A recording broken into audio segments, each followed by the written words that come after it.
बिस्मिल्लाहिर्रहमानिर्रहीम। सबक 21 रियाज़ीअ जी अहमियत। सवाल, रियाज़ीअ खे अंग्रेज़ीअ में छा चइबो आहे? जवाब, रियाज़ीअ खे अंग्रेज़ीअ में मैथमेटिक्स चइबो आहे। सवाल, रियाज़ीअ जो रोज़ानी ज़िंदगीअ जे कार वहिंवार सां कहिड़ो तालुक़ु आहे?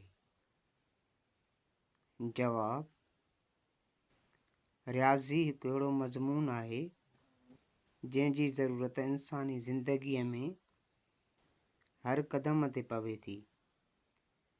तौर हुजे या माप, नक्शो ठाहिणो हुजे या वरी ट्रेघ, ऊचाई वेकर ॾिसणी हुजे, खाधे पीते जी शयुनि लाइ रक़म जी ॾे वठि, उहे सभु शयूं रोज़ानी ज़िंदगीअ जे कार वहिंवार में रियाज़ीअ सां तालुक़ु रखनि थियूं। सवाल, रियाज़ीअ में कहिड़ा कहिड़ा इल्म अची वञनि था? जवाब,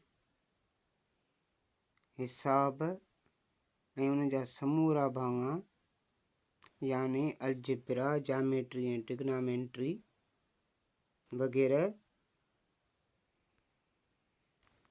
हिसाब ऐं उन जा समूरा भाङा यानी अलजेब्रा, जामेट्री ऐं ट्रिग्नोमेट्री वग़ैरह रियाज़ी में अची वञनि था।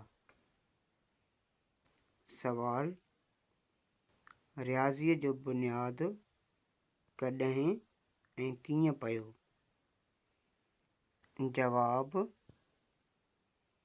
रियाज़ी असल में ॻाणिथे ऐं हिसाब जो इल्मु आहे।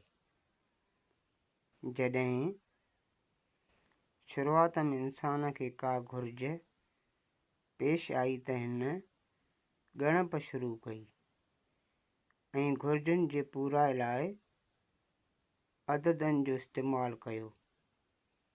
अहिड़े तरीक़े सां इंसान जी ज़िंदगीअ में रियाज़ीअ जो बुनियादु पियो। सवाल, सिद्धांता कंहिंजो नालो आहे? जवाब, रियाज़ीअ जे पहिरें किताब जो नालो सिद्धांता आहे।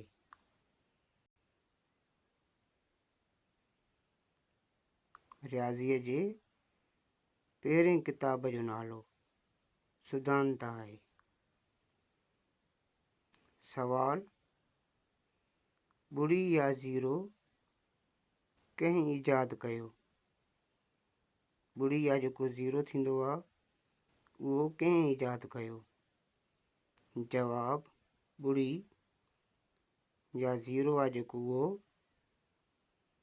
ॿुड़ी या ज़ीरो मुस्लमान रियाज़ीदान अबू मूसा ख्वारिज़मी ईजाद कयो। ये असांजे